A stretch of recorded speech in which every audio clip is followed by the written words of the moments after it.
Hey, Jane, welcome to the show. Hi, Brittany. Thank you so much for having me. I'm really excited to be here.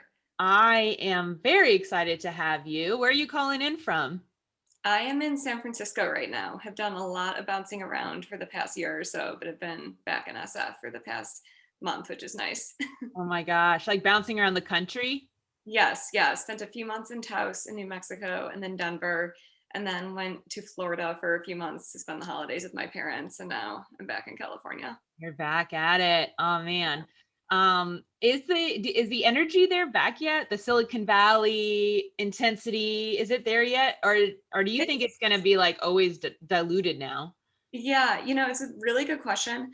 When I first got back, it was right before New Year's and it was dead. Everything was still locked down. And so that was a little bit sad and definitely no energy at that point. Starting to come back, outdoor dining is back open. I've done like a few walking meetings. I personally am considering leaving the Bay Area. My Yeah. co-founder and I are not sure that we want to be building Polly here. So I think we're going to be testing out both Denver and LA. But I don't think SF will ever completely go away. I think the same thing of New York. I do Yeah. think Yeah. people are kind of opening up their eyes to other places to live though. Yeah, they're like, oh wait, I'm making investments through Zoom. Like I don't need to like fly all the places and do all the things. Yeah, I can get a lot more done if I just do it from home, right? Yeah, And also my investment isn't going into my founder's rent of this exactly. retardedly I know. expensive thing. I rather my founder spend that money on Facebook ads, Totally. acquiring customers or whatever. Yeah, Totally. it's interesting. Yeah. Well, we always love to kick off our interviews with some personal background about you. We would love to know, where are you from? Did you go to school? What did you study? Did you have a career before this? And how did you end up here in Femtech? Awesome. No, love that question. And I am from Chicago, so proud Midwesterner. Grew up in a suburb a little bit north of the city. And I went to college at Georgetown in DC. Really, really loved the DC area. Ended up moving up to New York right after college with a bunch of my friends and did management consulting for several years right out of school. Was focused on digital health. Really caught the startup bug while I was doing that job, and then ended up moving out to California a little bit over 3 years ago at this point to work at a venture firm. And personally speaking, I have a condition called PCOS, which is an acronym for polycystic ovarian syndrome. I'm sure many of your listeners are already familiar with it, but PCOS is a hormone imbalance that impacts 1 in 10 women. It's largely known as the leading cause of infertility, but it also leads to symptoms like hair loss, really bad acne, both of which I have been experiencing, bad hair growth on the face, mental health issues, gives you a 50% chance of developing diabetes by the age of 40. It's really this whole body chronic condition. And can definitely get into more of that, but that was a very, very formative part of my early college experience and just kind of set me on this path for being obsessed with women's health. And aside from that, I am a big runner, really, really love all types of movement and have found a way to balance my running and PCOS, which has been a journey. Really just love doing anything outside, Pilates, yoga, spending time with friends, and have gotten into sourdough bread making the past few years while in San Francisco. Um, It's so stereotypical it hurts, but it's a little bit about me. don't put me in a box, although I definitely fit in that box. Right? Like, Yeah, exactly. and so you're working at a venture fund in Silicon Valley. How long ago was it that you started Polly? Yeah, so I started Polly off the side of my desk in September of 2019. So I was still working full time at the VC fund. Mhm. Polly is a telehealth solution for what we're defining as complex chronic conditions for females. We're starting with the broader umbrella of hormone imbalances, specifically with PCOS. And then our vision is really to move into like autoimmune disorders, digestive disorders, just Mhm. these conditions that have historically been really hard to get a diagnosis, really, really hard to properly manage and impact women. And treatment is different for women than men. And so while I was working full time at this VC fund, had been spending a lot of time focused on chronic condition management platforms, particularly stuff in the diabetes management space, hypertension and heart disease management space that's sold to employers. and payers. And basically was just thinking about what I wanted to do next. I had spent all of these years making PowerPoint decks and spending time in Excel and consulting and venture. Really knew that I wanted to dip my toes into more of an operating role, and knew that I wanted to have that be something in women's health. And just was having a lot of coffee chats with these different femtech companies in the Bay Area and LA and New York and stuff, and kept coming back to the same question, which was, why was this chronic condition management platform playbook not being applied to a condition like PCOS? Mostly because PCOS is very, very managed with diet and lifestyle changes, as well as medication, similar to something like diabetes. And so just saw that as being an opportunity and started working on it as a side project in September, like I mentioned at the beginning of this rant, and then ended up taking the plunge to start working on Pollie full time, March of 2020, along with my co-founder, Sabrina. So awesome. There is going to be so many stories of companies started in the pandemic. Yeah. We're coming up on our 1 year at Femtech Focus, which Oh I'm my like, gosh. dude, we've done Congrats. so much in a year. When I tell people that, they're like, wait, you've only been around a year? Like, Yeah, that really is shocking to me. You have such a presence. I oh, figured it in a few years. It's a huge well, compliment. That's amazing. well, I think it's, the pandemic has allowed people to just kind of buckle down and really question what brings value to their heart and their soul and their life. And like me, I moved to the nature. So I moved from Houston to Raleigh, North Carolina, Wow. and I talk about vulvas all day. I was working at Yeah, a venture capital firm in Texas, in Houston. So I saw a lot of oil and gas companies, and they just bored me. I love the founders, but the tech, I was like, God, if I see another battery storage technology, I'm going to totally. die, You're gonna like, yeah. I don't care. Yeah, so this is really awesome. Do you mind? Let's go into what is PCOS. We've talked about it on the show before, so we have some, previous recordings about this. But tell us, like, what you list some of the symptoms, but what Yeah. I've never heard before was that you usually manage it with food. So Mhm. I'd love to learn more about that. And if by teaching us that you have to go into what PCOS is more, so please do. So give us a little brief on it. Totally. And feel free to interrupt me at any point through this if you have specific questions. So I will just start my spiel. So PCOS, mostly known as a hormone imbalance, and it is a hormone imbalance, but it also, for many people, is also a metabolic disorder. It can be a genetic issue. Some people are thinking it's an autoimmune condition. Very much so, kind of this misunderstood issue, but it is manageable. And so it's characterized by fulfilling 2 of 3 of what is called the Rotterdam criteria. That's basically the diagnosis criteria for PCOS. The first checkbox that you might need to check is having anovulatory cycles or just having irregular ovulation. And so the way to know if that's happening to you is if you're tracking your actual ovulation with your like basal body temp, or if you're just having irregular periods or no periods at all, that's an indicator that your ovulation is not regular. The second criteria is you have high androgens. And so androgens are your male hormones like testosterone, which is the most widely known male hormone, obviously, but also stuff like DHEA, DHEAS. There's a bunch of different types of androgens that can be high with PCOS. And depending on which androgens are high, you can kind of start to identify what your root cause or what your triggers for your particular PCOS case is. And then the third criteria, which is in the name, it's having polycystic ovaries. So that's a little bit of a misnomer, actually, and it's different from an ovarian cyst. There's a lot of confusion about an ovarian cyst being the same thing as PCOS. Ovarian cysts are not the same thing as PCOS. Those are actual cysts, what we traditionally think of as cysts. They can be really painful. They can be dangerous. The quote unquote cysts in PCOS are actually just immature follicles around our ovaries. And so what happens with PCOS is if you're not ovulating, your body is trying to ovulate every month, and it's preparing these follicles that will ultimately, with the hope of proper ovulation, release an egg for ovulation. And if your body is not able to get over that hump of actually releasing the egg and ovulating, what happens is you just get this like string of pearls that develops around your ovaries. They're actually not harmful though. And so you might get an internal, and that's diagnosed with an internal ultrasound. And so you might see a bunch of little bubbles around your ovaries, but they're not as painful as an ovarian cyst can be. So those are the 3 criteria. You need to fulfill 2 of the 3. So you do not need to be checking off all 3 checkboxes. that's the conventional diagnosis criteria. A lot of people in the naturopathic medicine world have kind of moved more toward like calling PCOS a spectrum disorder. You might need to fulfill 10 symptoms to say that you have PCOS. Mhm. I think that's super interesting and happy to get more into that. Just like the concept of PCOS being a spectrum disorder. But in terms of like symptoms, what it leads to. So the number one cause of infertility, like I mentioned, is PCOS. And that is very much so. It's known as a fertility disorder.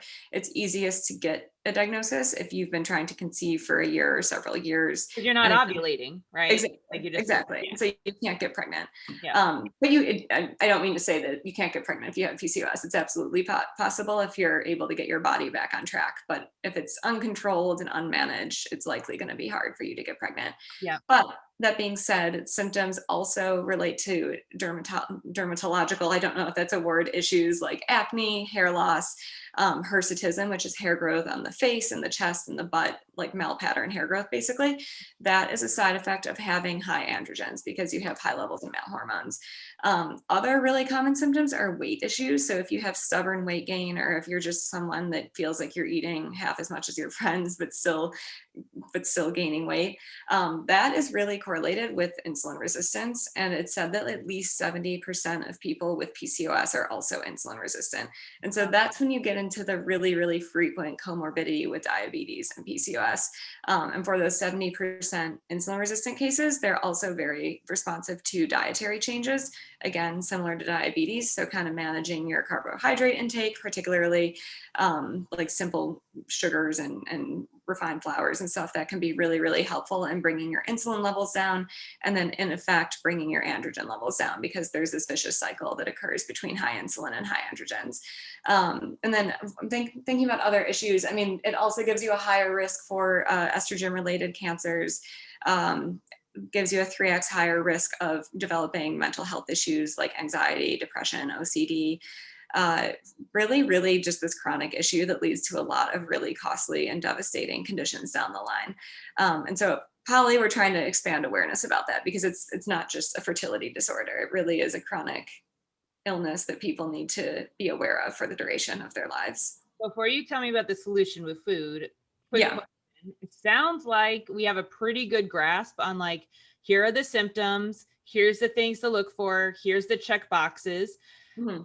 Now, tell me though, is it easy to get diagnosed with PCOS, or do women have to see like 4 doctors in 6 years of time? You know, is it one of those kind of things? Yeah. So it's not as bad as endometriosis. We've done a lot of messaging around the endo diagnosis timeframe of Pollie too, and endo is 7 to 10 years on average, which is insane for that diagnosis timeframe. PCOS, we've done a survey of around like 150 people.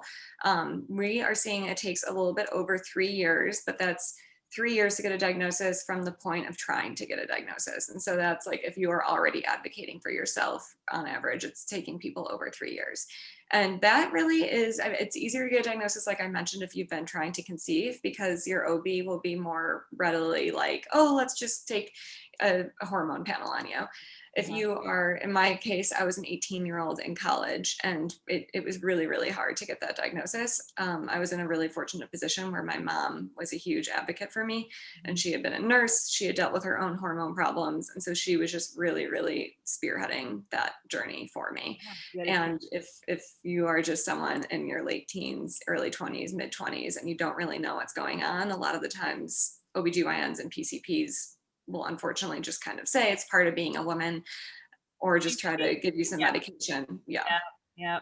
Well, you know, that's interesting. I wonder if somebody's looked into this or not, but like on a philosophical level, you know, maybe endometriosis takes longer because like the main symptom is like really heavy, painful periods, you know, whereas PCOS, it's the quote unquote infertility disease, right? And what we've seen is that although Femtech is emerging, we've had well-funded fertility treatments for a few decades now, right? Because like women birthing babies is like top priority for all genders, all sexes. And obviously I'm saying this in kind of a, you know, paradoxical way, like, you know, we're so much more than that. We're so much more than that. But, you know, it's kind of interesting, like maybe PCOS has better science and understanding around it because it has that association with the fertility.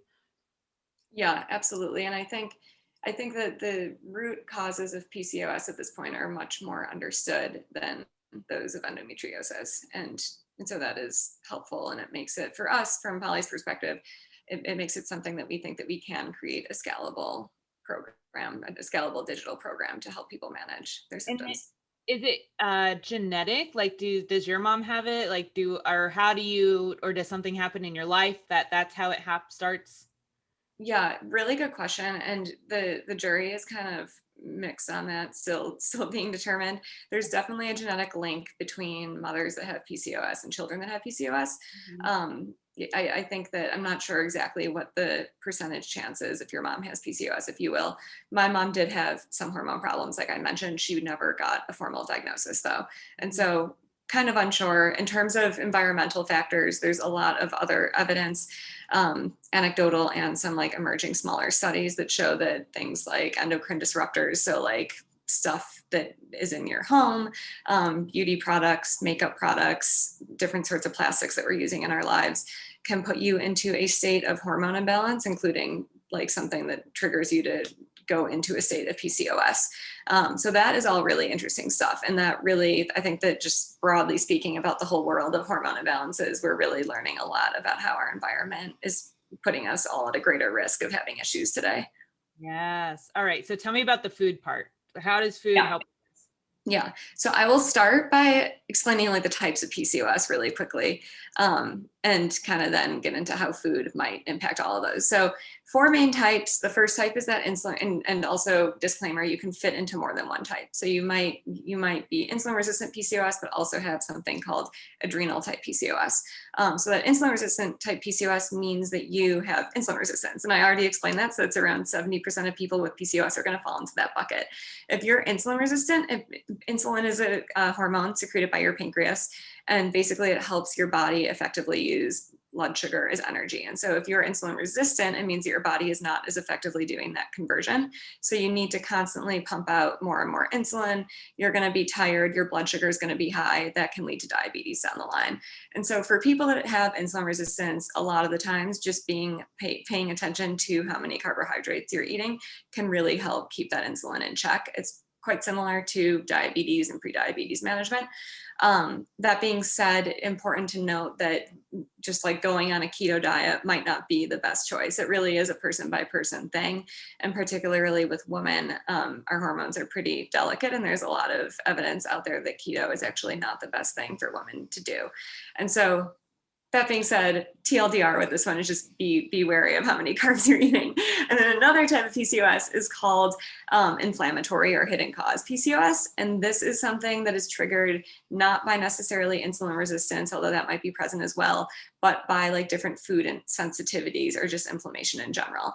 And so for people that fit into this cause or into this type, and I'm actually one of those people to some extent, dairy really increases inflammation in my body. I'm not completely allergic to any sort of dairy, but it just doesn't really sit well with my body.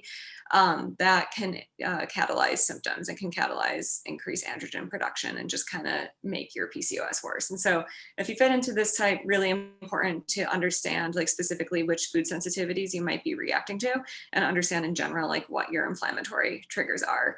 A third type is called adrenal type PCOS. That's really stress correlated. That's an example where if you have adrenal type PCOS, limiting your carb intake, particularly going as far to be keto, can put you into even more stress and make your symptoms even worse. And so that's an example of where there really is no one size fits all, if that makes sense. Yeah. And then the fourth type is called post-pill PCOS. And basically some hormonal birth controls can put you into a state of PCOS, really dependent on person, really dependent on pill. I'm really not a fan of blaming birth control for issues. And I think that birth control is amazing and so needed. And that one is a little bit less correlated with diet in general. Yeah.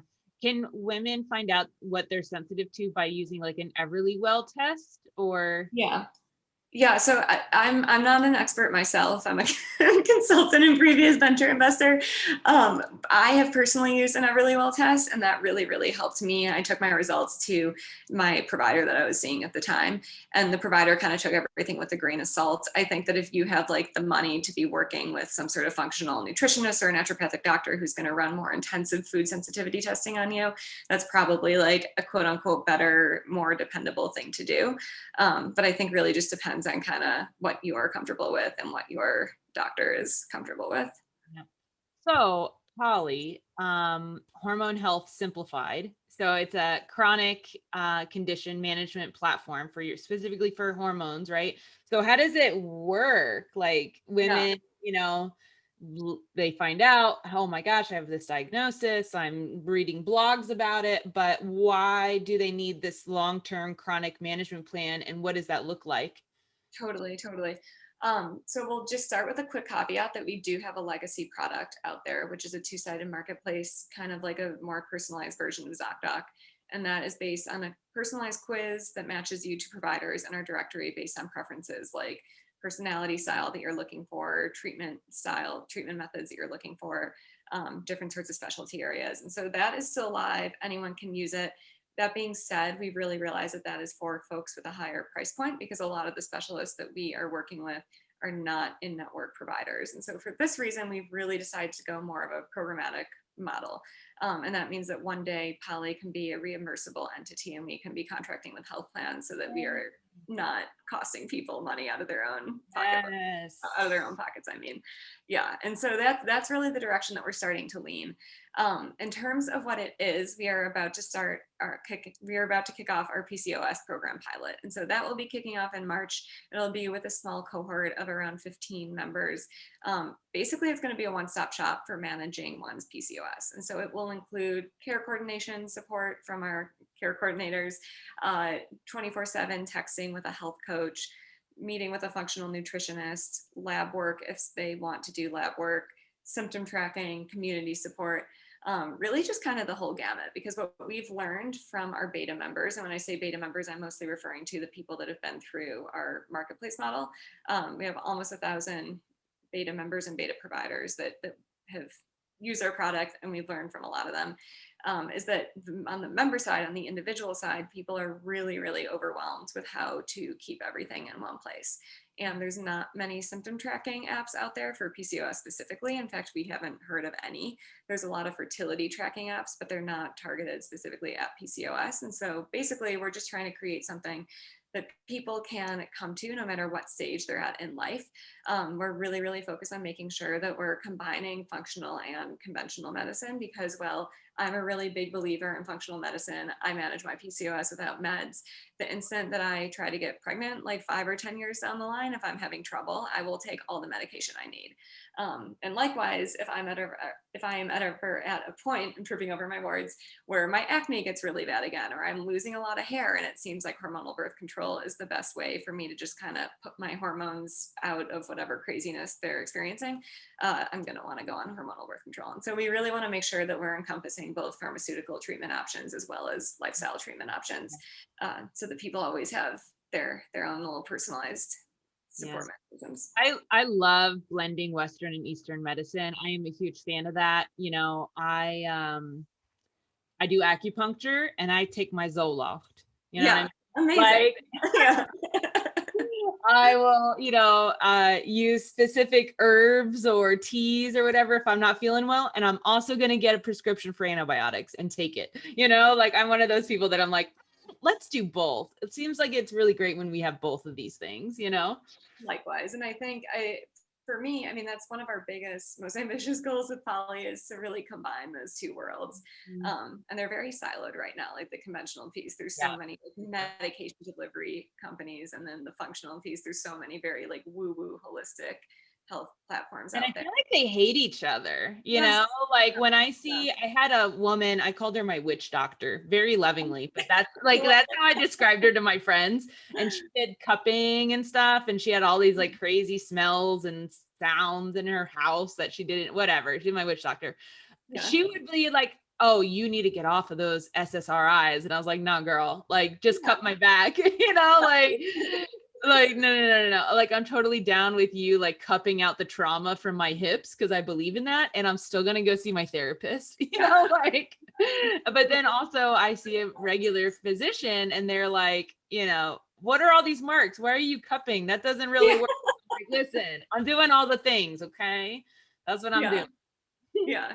No, I love it. I think that openness is really important, and fingers crossed that that's where everyone is headed eventually. Yeah.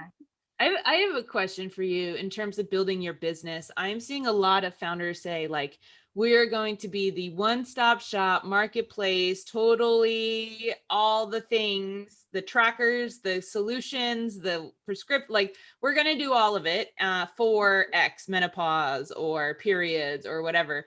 And Right. I'm always nervous for these founders because I'm like, that sounds like a lot. Like, Right. that Right. sounds like a huge bite to take. And like, why don't you just focus on one thing over the other? So what's been your experience saying, we're going to do chronic care management, hormone Yeah. health. We're going to be the one-stop shop for any lifetime you're in or whatever. Tell me about your experience with that. Has it been overwhelming? Do you regret it? Or is it like the only way forward? Tell me more about that. Yeah, so that is such a good question. I love it. We get this a lot in investor meetings. There's a lot of rhetoric and just a lot of theses out there that all of women's health is going to converge and there should be like one single women's health player. And that to me, I would say that there's more of that than there is the opposite, which is there should be a bunch of point solutions that we've heard from like thought leaders and people and venture people in Interesting. general. And I personally, I'm very anti-contrarian culture. I think it can be a little bit toxic. I do have a little bit of a contrarian view though, which is I think that like really deep vertical solutions and even point solutions are needed within women's health in Mhm. order to effectively combat any of this. And so when I talk about complex chronic conditions and stuff, that very much so is our vision if Polly is still around in 10 years. And both Sabrina, my co-founder, and myself are very ambitious, and we hope to heck that Polly is still around in 10 years.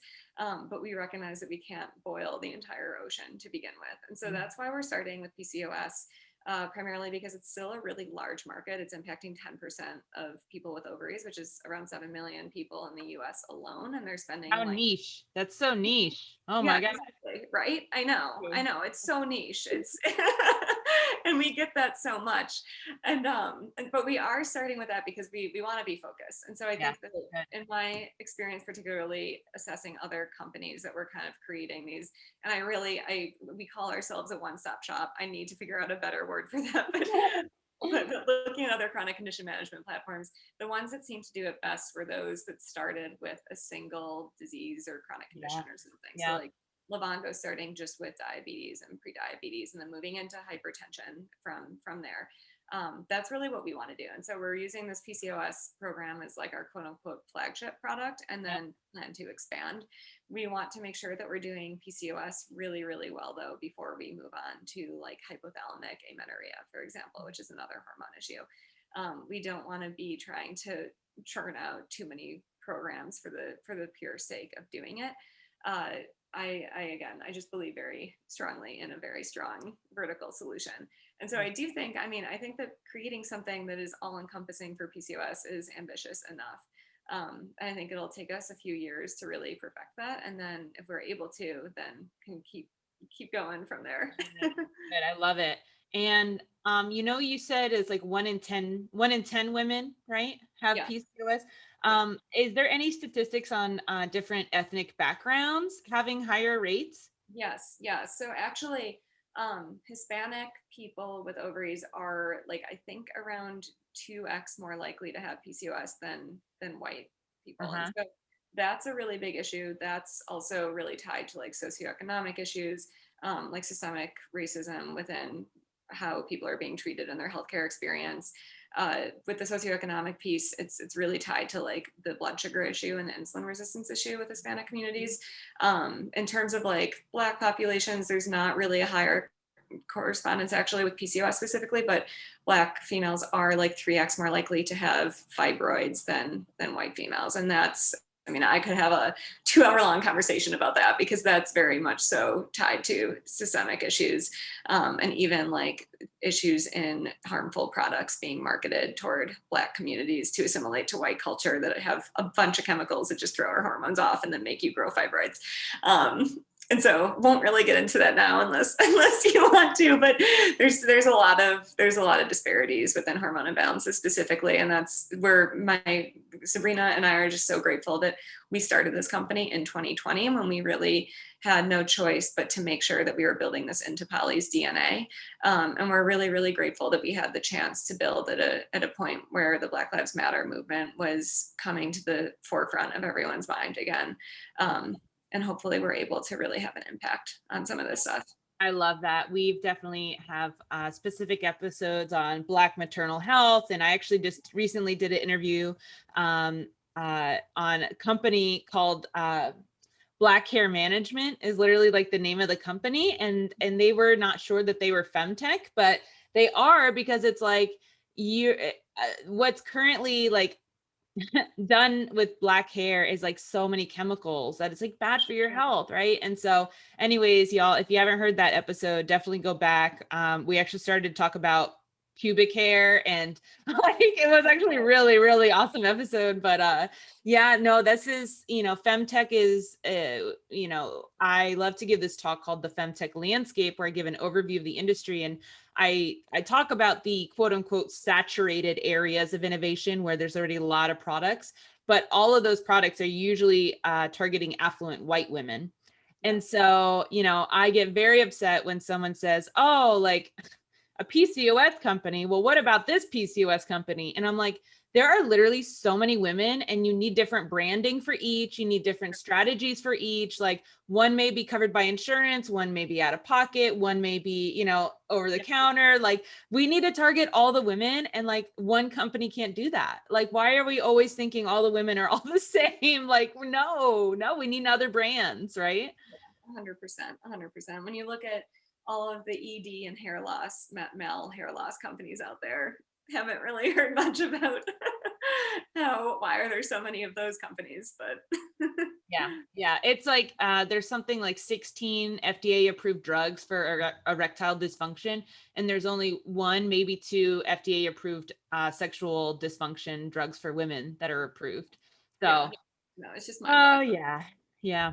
Well, this has been so much fun. I have two last questions for you as we're finishing up here. The first one is, we have a lot of aspiring Femtech founders that listen. What is an area in women's health and wellness that you think still needs innovating? Ooh, that's a good question. I would say just generally sex education, particularly for younger people. And I think that there's a lot of like general education, like education focused brands out there that are targeted at millennials and even like older Gen Z people out there. But in terms of like learning about our reproductive system in middle school and high school, I think that our country is just like so not good at teaching that. And basically I went to a Catholic high school. And so we were kind of taught like, if you have sex, you'll get pregnant. Not saying that we should be teaching high schoolers to like use fertility awareness method as birth control. Don't think that we should be doing that whatsoever. But I do think that there's just like such a core element of understanding your body that we were not taught as children culturally. And I really did a lot of this education myself when I first got my PCOS diagnosis, because I was trying to figure out like, how do I get my body back on track? How do I know if I'm starting to ovulate again? Why is this happening to me? And so I just did like such a deep dive at like 18, 19 years old. And there is a lot that I learned about just how female bodies work. And I'm really, really grateful for that. And a lot of my friends now, as people are like starting to get engaged and kind of starting to think about kids, they're just realizing that they really haven't had any of this information. And so I'm grateful that I did a lot of that myself when I was younger, but I think that a lot of us are kind of behind. And I think that particularly for the younger generation, I think a company that's focused on that is very much so needed. And I know there's definitely a few players out there, but no one that's like a total house name yet. I do not envy the people taking on that challenge, because there's been, we've done over 100 episodes. So there's been other people have said that too, sex ed, right? Yeah. And I believe I'm like, yep, we need to help the youth not learn that sex is porn and porn is sex, like, because that is what they're learning from. And like, here's all of the, consequences of that. Like, there's so many, the ripple effect. But what I don't envy is trying to, sex ed for anyone under 18 requires like that parental approval, school approval, government, religion. I'm like, oh, God bless you. Like, for me, I was able to just like make an account on Spotify and start interviewing people on Zoom. Like, my barrier to being able to say vulva whenever I want, like, not much barrier. I can do it. Right. So I don't envy the people that have to deal with the bureaucracy and the red tape to get that done. But gosh, it's important. So God bless them. Whoever you are, if you're fighting that fight, thank you. Yeah, keep doing it. Keep doing it. I don't know if I'd have the patience. So keep going. That's amazing. And then our last question is, what do you think the femtech industry as a whole needs the most right now in order to be successful? Ooh, that's such a good question. I would say in general, working together. And I think that I've met a lot of amazing founders that are working together, and everyone is trying to just uplift femtech as a whole. I think like from the venture community, especially, there's a lot of like kind of pitting companies against one another almost. And the amount of times that we've walked into a meeting and been compared to some women's health company that is entirely different from what we're doing. It's a little bit, it's wild. It's wild. And I think that we do need to work together to really make a difference systemically. Even what we were talking about earlier in terms of conventional medicine and functional medicine being siloed, I think that bringing those two worlds together is really, really important. Making sure that even if we do have a bunch of point solutions or a bunch of vertical solutions, that there's a way for them to be a mesh. So like for Polly, that would mean having partners that are focused on egg freezing and IVF, because we don't want to touch that, but we would absolutely partner with companies that are doing that so that we can provide our members the best experience with that company that is really, really dedicated to providing the best experience for that. So I think that to me is just such an important piece that hasn't totally taken hold yet. Mm-hmm. I feel like within our community of founders, there's a lot of energy and desire to collaborate. And what I hear you saying is this, like, people outside of femtech being like, oh, but there's already one company doing that, right? And we just covered that. No. We need lots of companies. Just like how there's like 10 dating apps on my phone at any given time. Right. I should have 10 different tampons to pick from, 10 different PCOS websites to log on to. Like, I deserve all the things, right? Exactly. So crazy. This has been so much fun. You're amazing. Love Polly, and excited to see where things go for you next. Thank you so much, Brittany. Thank you for taking the time. This was a blast and really loved this podcast and was just so excited to be involved.